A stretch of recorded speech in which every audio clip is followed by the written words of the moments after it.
Ano mga kababayan, PNP Chief General Torre, bestado na. Grabe ha, ang galing manloko nitong si General Torre mga kababayan. Akala siguro niya hindi siya mabubuking ano. Ito na, booking na. Itong si General Torre ano, kaya pala ang tapang nito at kaagad-agad nagpa-schedule ng binyo at pizza mga kababayan kung saan gaganapin yung laban sa pagitan nila Vice Mayor Basti Duterte mga kababayan. Dahil alam pala nitong si PNP Chief General Torre na wala sa bansa sa pizza na yan, itong si Vice Mayor Basti Duterte mga kababayan. Grabe ang galing manloko ng mga tao na ito, lalong-lalo na itong si PNP Chief General Torre mga kababayan.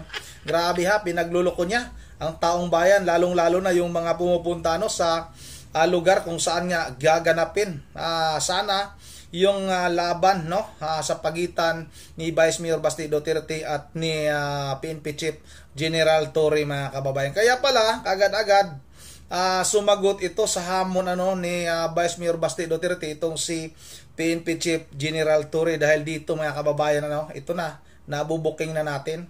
Ito yung travel authority ni Vice Mayor Basti Duterte na aprobado ng DILG mga kababayan. Dahil nga itong mga Vice Mayor mga kababayan, itong mga mayor, itong mga local government unit ay under ito ng DILG. At itong PNP mga kababayan ay nasa ilalim din ng DILG. Kaya siguro alam nitong si PNP Chief General Torre na wala nga sa bansa sa pizza na yan itong si Mayor Basti Duterte mga kababayan. Kaya kaagad-agad nagpa-schedule ng pizza itong si PNP Chief General Torre. Saan ka ba nakakita mga kababayan na isang boxing match na yung isang side lang yung nakakaalam na kung saan o kung kailan yung pizza yung laban. Hindi man lang niya tinanong muna itong si Vice Mayor Basti Duterte kung available ka ba sa pizza na yan. Yung pizza na yan, gaganapin natin yung laban natin. Kaagad-agad mga kababayan, sabi ni PNP Chief General Torre, o sige, maglaban tayo ngayong linggo. Hindi man lang niya tinanong muna, ikaw, ano ka ba? Bakante ka ba sa araw na yan, sa pizza na yan? Baka may lakad ka. Kasi nga mga kababayan, alam ni PNP Chief General Torre na may lakad talaga si Basti. Kaya ginawa niya yung schedule na yun. Dahil wala siyang kalaban. Ngayon mga kababayan, champion na. Champion na sa boxing. Itong si General Torre, ganun siya kagaling manloko ha. Dahil nga pinagluloko niya yung taong bayan, lalong-lalo na yung pumunta doon. Sabihin niyo mga kababayan kung saan-saan gaganapin yung laban. Dahil nga alam naman nila, alam talaga ni PNP Chief General Torre na wala talaga siyang kalaban. Dahil nga aalis si Vice Mayor Basti Duterte sa pizza na yan. O ito mga kababayan, papakita ko sa inyo ha. O ito yung travel authority. Travel authority ni Vice Mayor Basti Duterte na granted to mga kababayan is July 20 pa lang Alam niya ni PNP Chief General Torre na talagang may lakad itong si Basti Duterte mga kababayan. Tapos yung duration of travel nito is July 25 to July 29, 2025 mga kababayan. Yung destination nito ay Singapore. O alam ni PNP Chief General Torre. Siguro mga kababayan, binulungan ito ni DILG Secretary. Nandoon kasi itong si John Vic Remulla mga kababayan. Kaya hindi nalalayong nagsabuatan itong dalawang matataas na opisyal ng ating pamahalaan. Sige, tanggapin mo yung laban pero ilagay mo sa pizza na yan. Dahil nga, pinirmahan ko na yung travel authority ni Basti. Kasi nga, pupunta sila ng Singapore. Sige, tanggapin mo yung laban. Darating yan.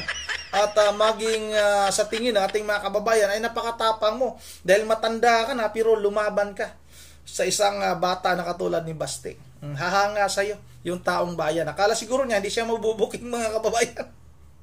O ito grabe ang tindi nito dahil nga alam nga ni tawag nito PNP Chief General Torre na wala sa bansa itong si Vice Mayor Basti Duterte, mga kababayan.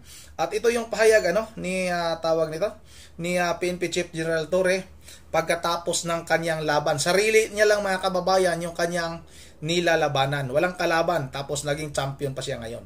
Tingnan nyo, mga kababayan, ito na, sabay-sabay natin ito panoorin. Kita nyo naman, pangalagay naman ng ating effort at pagod na nilagay dito. At I don't think na he is worth responding to at this point in time. Parang hayaan mo na natin siya sa kanyang mundo. Hindi na ako tatanggapin kung umumulog siya sa ibang araw.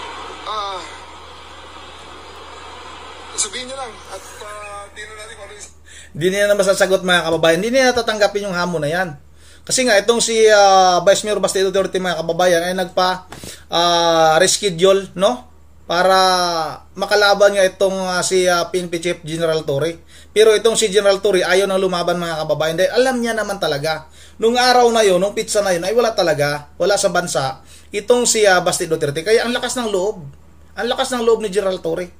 Napakagaling manloko ng mga taong ito, mga kababayan. Sobrang mambubudol ng mga taong ito. Lagi na lang nilang binubudol ang taong bayan. Ito, patuloy natin ito. Sagot natin, pero I don't think really that there's still logic in anything that he's saying anymore. Parang yun nga ang credibility kasi parang, di ba, maloko mo ako ng isang beses, shame on you. Pag niloko mo ka ng 2 beses, shame on me. At kaya nga nagtataka ako anong klase yung mga supporters meron siya na alam na nung naluloko lang yung tao, nagpapaloko na rin lang. Ikaw dapat ang magtaka. Ano bang mayroong mga supporters kayo? Dahil bakit ba patuloy pa rin nagpapaloko sa inyo yung mga taong ito? Hindi nyo kami maluloko. Dahil alam namin yung totoong mga nangyayari. Wala talaga si Basti. Inilabas na nga ni Basti yung katotohanan yung ebidensya na wala talaga siya sa bansa. Kasi nga, aprobado na yung kanyang travel, mga kababayan. Talagang may lakad si Basti. Talagang sinadya nitong si General Torre na gawin sa pizza na yun dahil alam niya na wala talaga si Basti dito sa ating bansa. Yung makakalaban niya lang, mga kababayan, yung kanyang anino at yung kanyang susuntukin doon, yung kanyang trainer, mga kababayan. Pati yung trainer na yun, ginawa lang tanga yung taong bayan. Ang laki ng naliko, ang laking pira, mga kababayan, nasa mga 20 million. Maganda naman sana yung hangarin kung walang halong panluloko. Pero may panluloko dyan Dahil alam ni General Torre na wala siyang kalaban. Diba? Matatawag natin na panluloko yan sa taong bayan. Kailangan managot si General Torre sa panluloko niya sa taong bayan, mga kababayan. O diba? Tuwang-tuwa naman sila, niloloko sila. So, hindi naman tayo obra doon. Hindi tayo kasali sa mga tao na pwede niya lokohin all the time. General, kasi ito na po yung huling pagtanggap niya sa amin. I think so. Yeah, marami akong ibang trabaho. And he's really not worth responding to. Ito yung isang sports news Sige tala, pati natin. O diba, mga kababayan? Wala na daw. Yan na yung huli talaga. Kasi nga, alam nga ni PNP Chief General Torre na wala siyang makakalaban. Ano yun? Ano bang klaseng boxing na yan? Nagpa-schedule ka, gumawa ka ng pizza ng binyo na hindi mo malang kinausap yung kabilang kampo. Dapat kinausap mo muna yung kabilang kampo, yung kampo ni Vice Mayor Basti. O Mayor Basti, Vice Mayor, bakante ka ba sa pizza na ito? Para yung pizza na yan, kung halimbawa wala kang lakad, ay gaganapin natin yung laban natin kung totoong matapang ka. Pero alam mo, na wala ka sa pizza na yan, kaya nagmamadali ka, o sige gawin natin yung laban natin. Nag-training ka pa, nag-jogging ka pa kahit umulan. Tapos yung push-up mo na parang nakadikit naman yung puwit sa sahig. Hindi ganun yung proper na push-up, General Torre. PNP Chief ka pero nakakahiya yung ginagawa mo. Ito, mga kababayan, may pahayag din itong si Senador Rodante Marcolita, mga kababayan, no? Sa nangyari nga nahamunan ni Mayor Basti Duterte at nitong si General Torre, mga kababayan. Ito, panoorin natin ito. Bakit? Ano sports? Balitang pampalakasan para at least maka-break tayo ng kaunti. Alam nyo ba, ito galing sa Games and Amusement Board, ha? Ibig sabihin, seryosong balita ito. Hindi ba yun yung boxing? Hindi, ito na boxing. boxing ito. Boxing na ito. Pacquiao yan. Nag-release po ang Games and Amusement Board na isang resolusyon. Ito ang resolusyon na nakalagay. Sen, baka interesado kayo rito. The proposed boxing match between PNP Chief Nicolas D. Torre III and acting Davao City Mayor Sebastian Baste Duterte has come to the attention of GAB, being a high-profile sporting event that could encourage the values of discipline, resilience, and camaraderie among Filipinos. GAB recognized that a nation that is physically fit and mentally alert is better able to respond to challenges, internal and external. And sports like boxing play a significant role in promoting physical fitness and mental toughness among citizens. Dahil dito, sabi ng GAB, the resolution also ensures that all officiating, ibig sabihin, gagawa sila ng mga mag-officiate sila ng boxing talaga. Conducted under established boxing standards and safety protocols in line with GAB's accreditation procedures. Furthermore, GAB directed that official copies of resolution be furnished to the office of Torre and Duterte for their reference. In addition, a boxing ring was set up at the Rizal Memorial Coliseum in Manila for the charity match between the PNP chief and acting Davao City Mayor on Sunday, July 27. So, tuloy pala ang laban. Wala, hindi na matutuloy. Bakit? Nasa Singapore na si Vice Mayor Basti. Pumunta na raw. Baka naman bumibili ng gloves. May mga pictures na. Bumibili lang ng gloves yan. Bagay, pwede naman balikan doon. Tsaka pantalon. Si PNP chief naman, kahit umulan, sabi ko, huwag kayo magpapunta kami lang, natin pa kayo. Nag-jogging. Oo, nag-jogging kayo sa ulanan eh. Oo. Manonood ba kayo? Saan ka ba makakita ng isang PNP chief, mga kababayan, na ganun kababaw, no? Ganun kababaw yung pag-iisip. Nag-jogging sa ilalim ng ulan, nagpakitang gilas, mga kababayan, kunwari, may ginawang paghanda, nag-practice. Pero alam naman niya sa kanilang sarili na wala siyang kalaban. Pinagluloko nga niya ang taong bayan. Dapat itong si Gerald Torre talagang managot. Dahil nga ang daming naloko. Umabot sa 20 million, mga kababayan. Sa mga, kung di ako nagkakamali, mga 20 million yung kinita ng boxing charity match na yan. Okay sana. Pero nga may halong panluloko eh. Dahil alam nga nila na wala silang kalaban dyan. Wala si Basti. Dahil nga mismong DILG ang pumirma sa travel authority ni Mayor Basti, mga kababayan. Nabulungan nga, binulungan itong si PNP chief. O, ipatuloy natin ito. Sa matuloy, ayan na nagsasabi. Ano sabi na wala bang minimum na regulasyon diyan? Parang wala kasi nagkakamunan lang ito. Wala naman talaga regulasyon ito sa eh.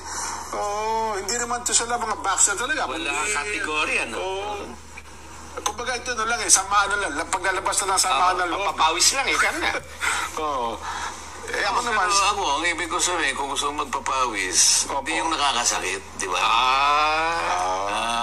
Pwede ka namang tumakbo, maglakad.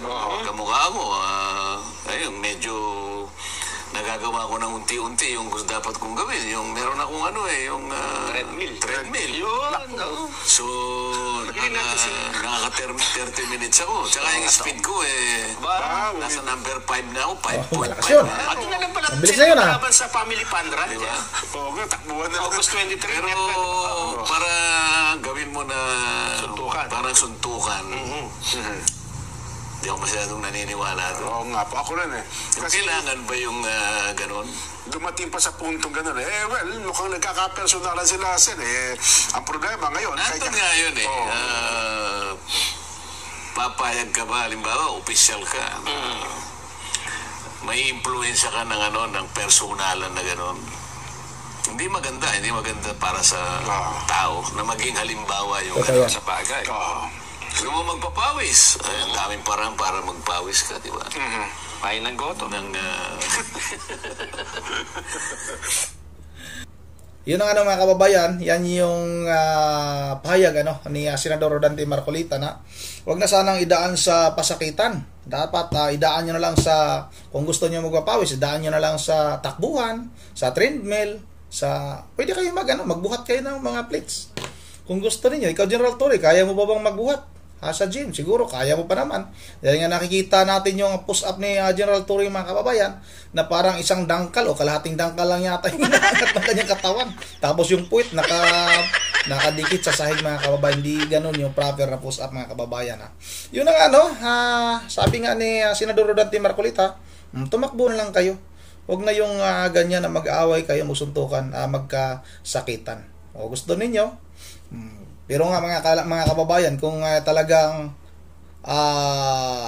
hindi alam ni PNP Chief General Torre na wala si Basti Duterte, kung hindi nga alam ni tawag nito, mga kababayan, kung hindi alam ni PNP Chief General Torre na aalis itong si Mayor Basti Duterte o Vice Mayor Basti Duterte, hindi lalaban yan, mga kababayan. Maniwala kayo. Kunwari lang matatapang yung mga yan. Yun ang dito lang muna, at bago tayo magtatapos, mag-shoutout lang muna tayo. Shoutout tayo kay Member J. Veraldios ng Pulilan, Bulacan, sa kanyang mga apo, si Coco, si Dion at saka si Yore.